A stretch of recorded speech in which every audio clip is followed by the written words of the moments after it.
This is Jackie Pardon. I'm sitting here with Tod Pardon. It's October 10th, 2019 in Saratoga Springs, New York. First of all, Tod, tell us where and when you were born. I was born in the Saratoga Hospital in Saratoga Springs, New York in 1952. And what was it like growing up in Saratoga Springs in the 50s and 60s? It was great being a kid here. My parents worked at Skidmore, so we had a Skidmore faculty housing, and it was like a whole big block area of young faculty members, and a lot had children my age, and so we had like this large area outside to play in, and then we also had the old Skidmore campus to play around, which had beautiful buildings and really people who would take time to be with you and stuff. And then, for instance, we would hang out at the old Skidmore Library outside. They didn't want us running around inside the library, and it was a girls' school, so there were a lot of girls and or young women, and we would stand outside, my friends and I, and we'd get our arms autographed. And the girls thought that was really funny and stuff, how we'd want an autograph. But of course, when we'd get home, my mother would go she'd go crazy. And we'd have to scrub off the ink and everything. But there was a lot of things to do. It was because it was related to Skidmore. I got to go to art functions at the old gallery, or visiting artists were always coming in. My parents would have parties over at our house later on, after my father became chairman of the art department, and there would be all sorts of people coming through Saratoga. And as a kid, also growing up, when I became old enough, the town was an interesting town. I'm not sure how much I want to delve into that, but there was Congress Park to go to. We would hang out there. There wasn't much to do for kids. As I think it's still the case, there's not much to do for kids. Unless you drink or something like that and go to bars. But there were places to go when we were kids, and would meet incredibly interesting people. It was a very unusual town because it had a lot of culture that kind of, had been going on since the 1800s, but it was a place where young people could live fairly cheaply. So there were a lot of people in the arts in town. And the state was sort of supporting that. They started the Performing Arts Center, things like that. But there were also these venues that opened up, like Cafe Lena, for instance, which is the oldest running cafe in the country. That opened in 1960, and I remember going there as a kid. My parents took me, and I can't remember who I saw, but it was a program for kids, and it was a wonderful way for me, being really young, to get involved in folk music and all that entailed. And then I was also able to hang out at Lena's to help. They always needed help, like hanging up posters or that kind of thing, and that was always kind of like a place to go. Who did you meet there? Who did you see? Oh boy, gosh. I don't know, Tom Paxton, Frank Wakefield, Utah Phillips, Rosalie Sorrells. I don't know. I keep going on. It's like you've got me there. Paul Jeremiah. I know I can't think off the top of my head how many, because wasn't like you'd go to a couple of concerts a summer. It was open all year round, so you just go in and there'd be somebody there. Was it a conservative place back then, Saratoga Springs? Was it Very. open? No, it was really conservative back then. I don't know if I should say this, but it was really basically a Republican town. Really Republican, and it was like you had to know people to get a job, even in the Republican Party. It was close knit, and there wasn't much communication between the town and the college either, because they thought of it as being an elitist institution full of effete snobs. No, as Spiro Agnew would say.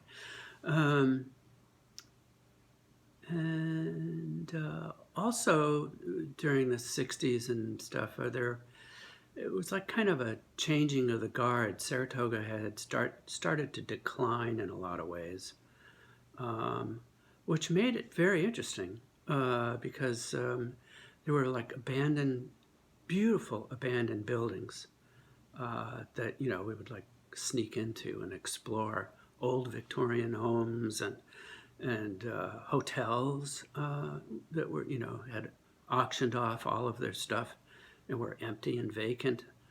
And then mysterious fires would occur, and we'd all go, wonder why that burned down. And shops were sort of disappearing on Main Street, on Broadway, but there was all this counterculture activity going on at the same time. And it wasn't until like the 1970s where there was a facade easement grant from the federal government that brought money back into the town, and things started to pick up. And they had the Saratoga Performing Arts Center that was built, which was the summer home of the New York City Ballet and the Philadelphia Philharmonic. And they had concerts all summer. Things just started to rapidly progress for Saratoga.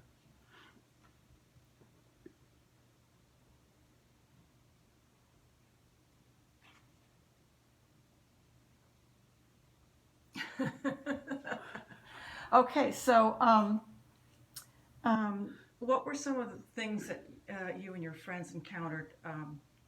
You were, I take it, one of the first kind of hippie kind of people.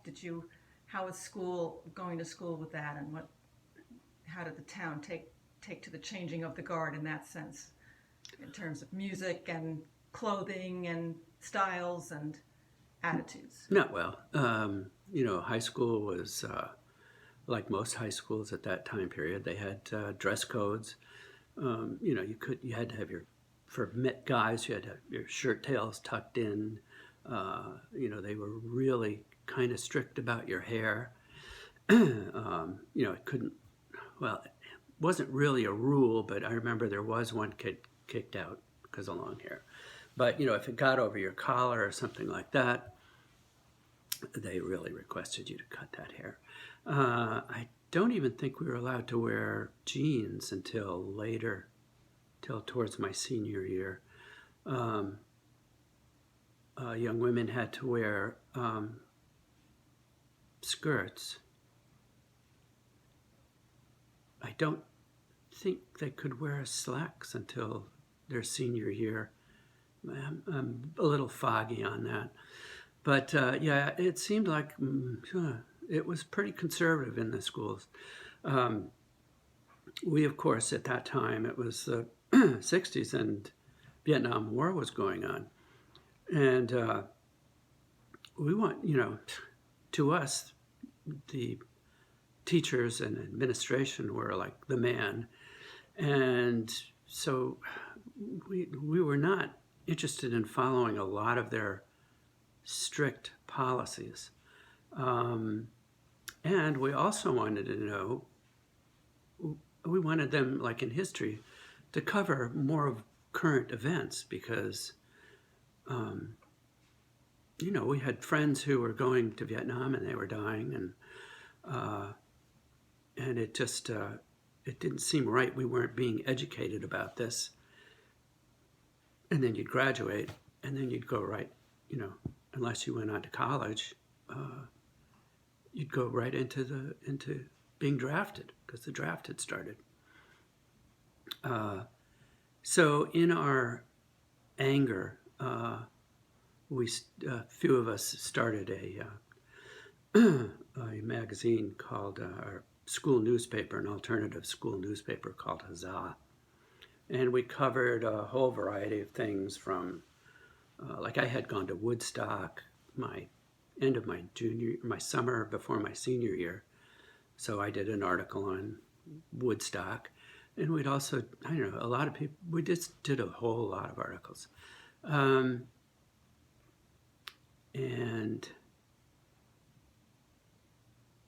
what else? Well, so at that time, I guess it was my senior year, 1970, I think, or 69, we had the first moratorium, townwide moratorium, and where we marched down Broadway. Moratorium on? Against the Vietnam War. And there were so many people, and there were like hecklers on the side, like a lot. And there were people who threw eggs at us and stuff. And I was a monitor. We had like several lines of people going down Broadway, and then we would act as monitors on the side to keep people together and to help stop the eggs being thrown and things like that. We also had that year, 1970, we had the first high school moratorium where we actually walked out of high school. Not everybody, but we all walked out, which was quite unusual. Nobody had seen that. The principal and vice principal, they were standing out in the schoolyard saying, everybody please return to their classes. And we just walked right through them, right past them.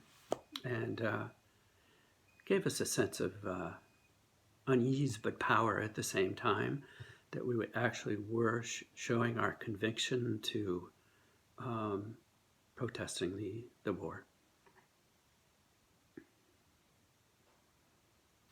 Oh, I think I had mentioned something about there not being many activities for high school kids at that point. And one place was that you could go was run by a church, and it was in a basement in an alleyway and it was called the Pit. And it was very loosely operated. So you'd go down, and there'd be like sodas and things like that you could buy, and you just hang out. Some people would bring guitars a lot, and so there'd be impromptu kind of playing sessions and stuff. And but mostly we just kind of hung out, smoked cigarettes.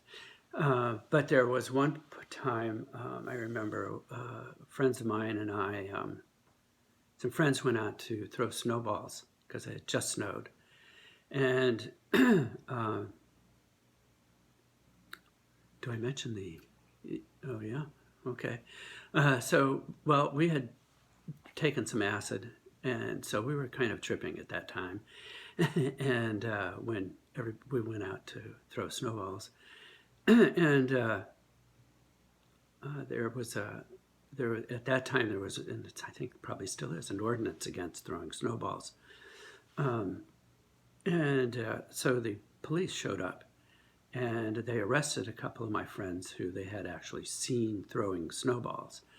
And they were putting them in the car, in the patrol car. And one of my friends was very upset because he had come out without his shoes on. And so he didn't want to get in the patrol car. He said, "I can't leave. I left my feet in the pit." And we're kind of laughing at that. The police were not amused. And I was standing next to a policeman, and he was going, just bemoaning the fact that these kids are, such idiots. And he said something, not directly to me, but he knew I was right next to him. And you were tripping. And yeah, I had mentioned that. And then, so I looked over to him in his police blues, and he had a big badge on that kind of just sparkled in the light. And I was just staring at it. And then I just went with my finger and went, bing, and it echoed off the walls. The sound echoed off the walls. And he just kind of looked down at me, and luckily he didn't do anything to me. But that was kind of interesting. Tell us more about your parents, growing up with them, and what that was like. My parents were both artists and taught at Skidmore. And their names were? My father's name was Earl, and my mother's was Eunice. And they came here from Memphis, or from Tennessee, in 1951. They had me the year later. What brought them to Skidmore as opposed to other colleges? There was a job offer for my father from Carol Serrata, who was teaching jewelry, I think, at that point here. And my parents decided to do that because at that point in the 50s, there was a lot of racial tension and trouble. And where? In Memphis. It was after World War II. And it was just, it was bad. Civil rights movement was kind of just really getting going there. And there's the KKK would have marches, and my parents just did not, they wanted to get out of the South at that point. And this job opportunity seemed wonderful to my parents because they could come up here and they were snow for the first time almost, and they just loved the fall colors of the leaves. There's 10,000 slides of fall leaves that are here in the house. And I understand there was another offer that was it was $500 more than another offer Earl had.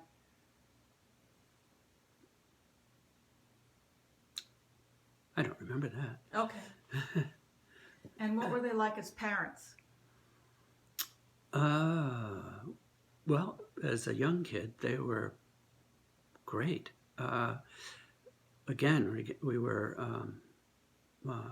they were faculty at Skidmore, so there was all this stuff going on. And they would take me pretty much everywhere.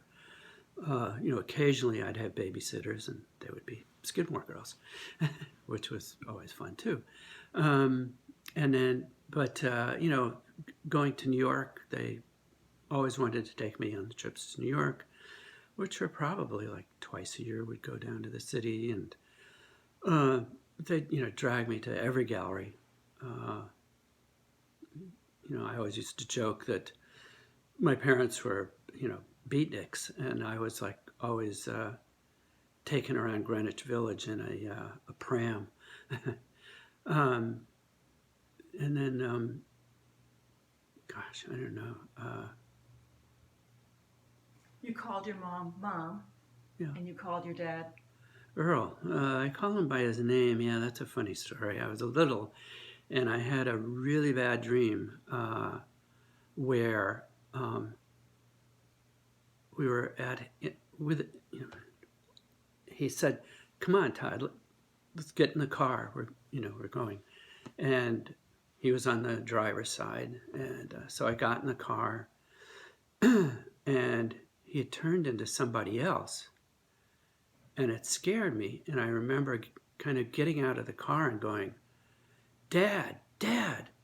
And like all these men turned around and looked at me, and they were all dads.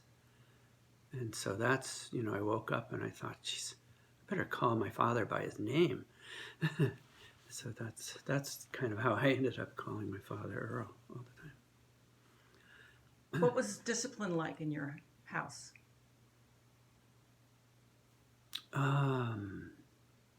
Were you a good boy?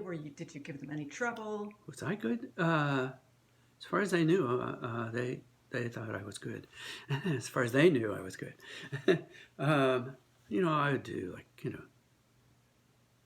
stuff. But if you did something wrong and they wanted to chastise you or punish you, what would happen? it was. I never. There were only a couple of times I got spanked. People got spanked back then. What you wanted? Okay, right. Well, once when we were down in Memphis with relatives, I had done something bad, and I must have been 7, 6, 5. I don't know how old I was. 4, 5, yeah, probably 5. But I remember seeing like the Little Rascals and stuff like that on TV. But anyway, I had done something wrong, and apparently it was bad enough that it merited a spanking. So I was called into the living room with my grandmother there and somebody else. This was not a spanking on display, really. It was just like going to be a quick spank. But I had gotten scared because they had told me beforehand. So I while I was alone, I put a book down my pants in the back. And my father laid me over his lap, and he went to slap me on the behind, and he saw the book, and he started to burst out laughing. And it's nothing like a good comedic thing to stop your dad from spanking you. So I never did get spanked for that. I remember you talking about they would just look at you, or your dad would just look at you. Oh, yeah. My father, but they both based their punishments on disappointment. They would show their disappointment by, they would expect much better of me. And that it was kind of a letdown when I did something wrong. So that, it's like guilt. They ruled by guilt. Tell us about when you were a teenager. You were out with friends, and what would you do? Would you sneak out of the house? Would you? I did much of that, yes. I did a lot. Going out after hours. My bedroom was easy to sneak out of. It was on the second floor, but it was just a short drop out the window, and then I was out of the house. Also, we would do the things kids do. They call one parent and say they're staying over there, and the other say, "Oh, we're staying over at the other house." So you're free for the evening. And we did a few bad things. We would go out. Oh, that's one story that I know that somebody wants me to tell me here. Is when we would go out we'd meet at my friend's house in his garage. They had a room upstairs. And around 2, 3 o'clock at night, we decided to go out on the east side of town and collect the Christ effigies on dashboards. People didn't really lock their cars at that time or their front doors because it was, just didn't do that back then. So, and they started because of us, probably. So we collected all these Christ effigies and plastic Jesus. And we collected about 2 shopping bags full. And we brought them back to the garage. And we were laughing because we were like, super tired and we were just like in this hysterical state.